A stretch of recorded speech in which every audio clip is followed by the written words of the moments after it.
Hi everyone, 𝐇𝐎𝐁𝐎 from Hope Adventure. This is Dan from Vagabond Wake. We are here in Luzon island in the Philippines, and yesterday they have a 7th earthquake in the Philippines. 7.0 or 7.1 earthquake. Yeah, it's in the north of the Philippines. They call the province is from epicenter is in Abra. Yeah, and a 7 is actually quite a big quake. I grew up in earthquake country, and a 5 you can feel pretty easily, and this was a 7, and it's actually each point higher, like 6 is 10 times 5, 7 is 10 times 6. It's an exponential equation, so it's pretty scary. Yes, and in this video I would like to share about my first time earthquake in the world.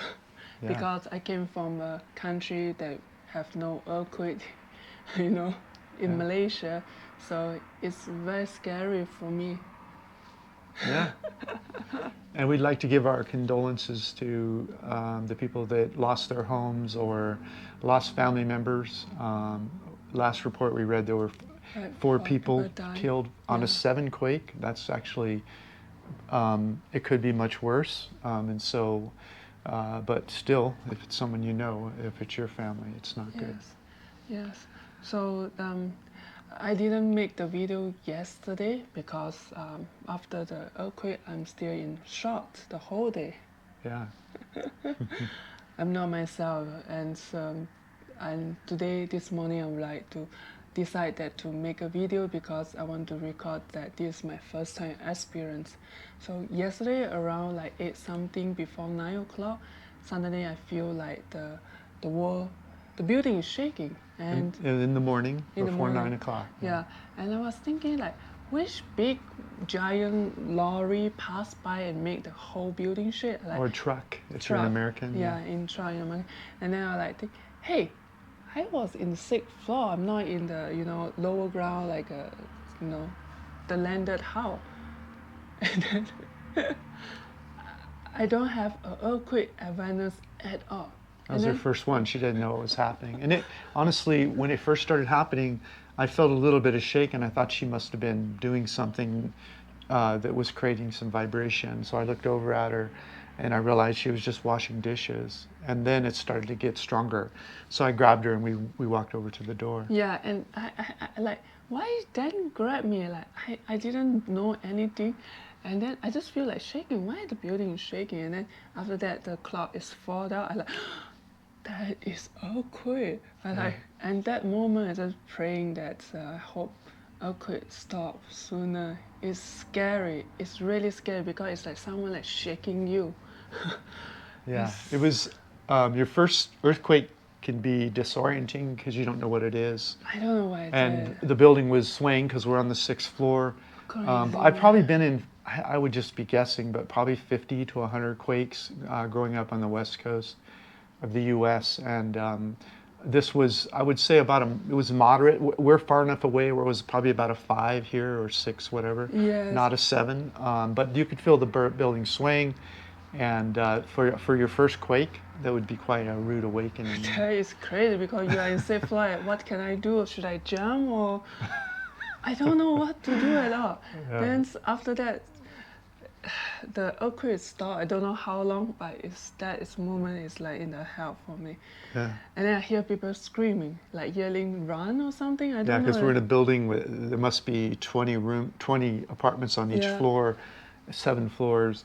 So we heard people making noises outside of our apartment. Yeah, when it stopped, and then I go like, then run, and I just run without shoe and anything, and luckily I have my pen on.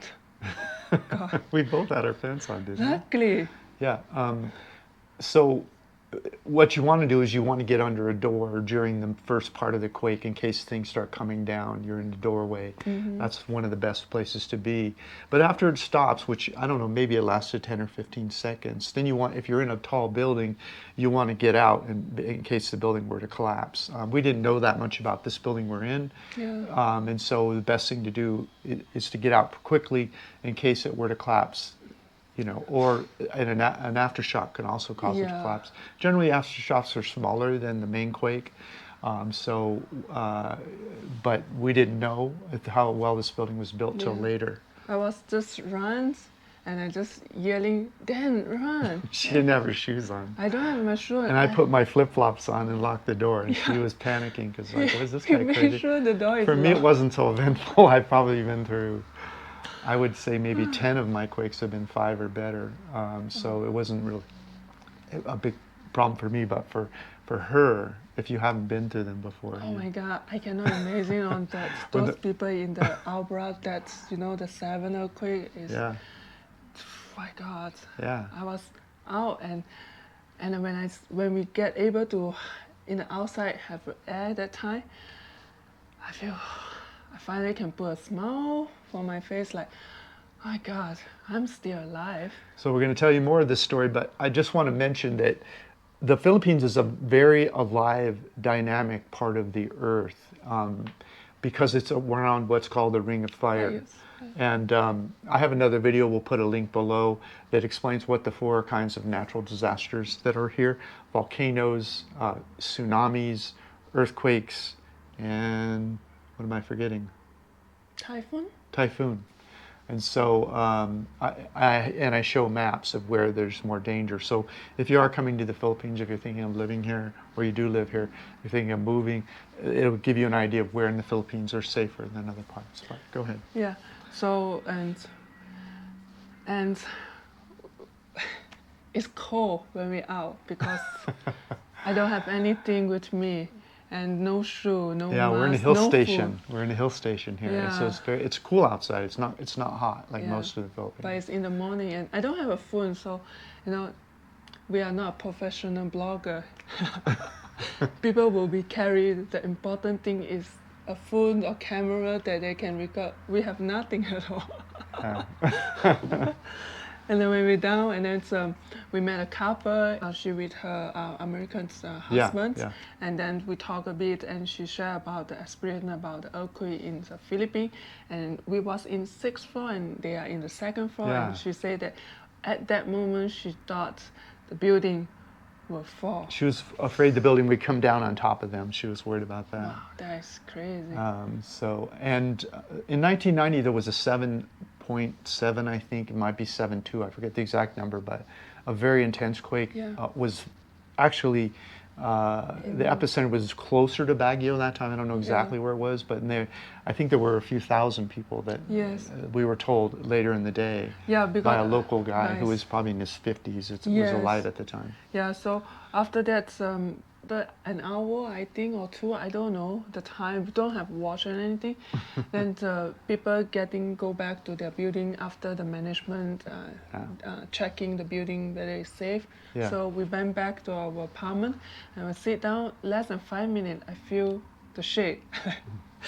Then She felt an aftershock. I didn't feel it myself, but I don't think it's not it- unusual to have aftershocks. and it's so far away, so I don't think I really feel the aftershock. It's just Okay. I'm paranoid or something, you know? Yeah, yeah. Because my first night, then I said to them, Dan, pack and we go. I don't want to be in the room. Yeah, so we went out. Over a few hours, the Yeah. likelihood of an aftershock slowly decreases. There's even some a few days later, but usually within 2 or 3 days, there's not much aftershock. So it didn't really hurt to go for a nice walk and make sure nothing major happened. But they have aftershock, about 200 aftershock in the Abra Center. Yeah, near the epicenter, they had Yeah. over 200 aftershocks. We would have felt more of them if we were closer, Yeah. but we're just not close enough. So Oh my God, I don't want to be that close. It's so scary to me. And then we walk out and I see a lot of shops in the section road over there is closed. yeah, the shops are restaurant. closing. Yeah.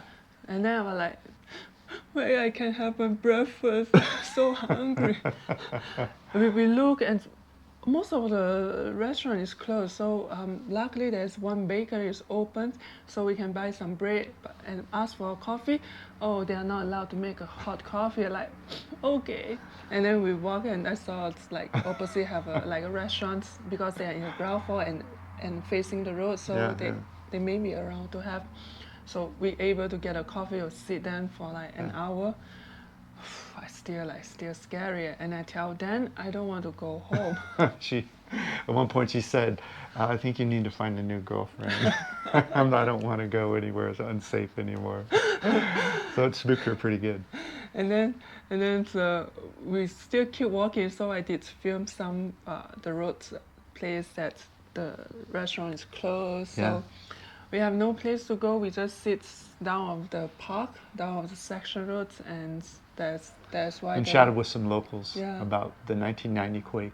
Yeah, and you know the story that he traveling, you know, that to make me like don't think about the earthquake just now, you know, try to forget. And then after that, I still don't want to go home. Yeah, so we're in the building now. She finally got over it. Yeah. So.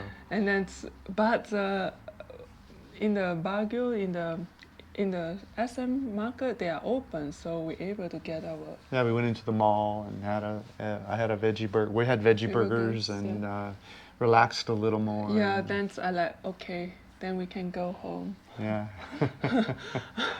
So first earthquake. First earthquake, and it's, oh my God, if I was in the epicenter, my goodness, I think I would tell them that book me the latest flight, I need to go back home. Yeah, so when you grow up around natural disasters of whatever kind, like in the Philippines, the one that affects people the most is the typhoons. Yeah. It's a routine, you know. As soon as you hear typhoon's coming, you buy water or food or whatever, and you go to a shelter. And it's just routine. But if you don't have experience with it, it's pretty frightening the first time you go through a natural disaster, whatever kind. Now I have to learn and study the earthquake, a typhoon. I have to have a bag to have my important stuff, my passport, near to the door, so anything happen I can grab and run. Yeah. I need to study all this information. Yeah. Like for me, I grew up on the west coast of the U.S. and in the center part they have, as you know, they have tornadoes. And I've never been in a tornado. If I finally experienced a tornado or one was near me, I'm very fascinated by them. I'd love to actually watch one, but once it got close, it's scary. Yeah, I can see how, you know, when you don't have experience with natural disaster, it's yeah, so that's it's much more scary. And So. yeah, there's a video about my first time earthquake, and just want to tell you all that we are safe here, we are good here, and there's not much damage around. Yeah, this the building area. that we're in turns out to be has a high earthquake rating, Yeah. and it was only a 5 or 6 here, so that wouldn't have knocked this building down. Yes, so, wow. I think I'm not sure I will be able to make some video because I need some time to be recovered. Thank you so much for watching this video. Yeah, thanks for watching. Make sure to like, comment, and subscribe. And if you're curious about the natural disasters in the Philippines, check out my video below about that so you know what areas are more dangerous than others. Yes. So, bye-bye. Bye-bye.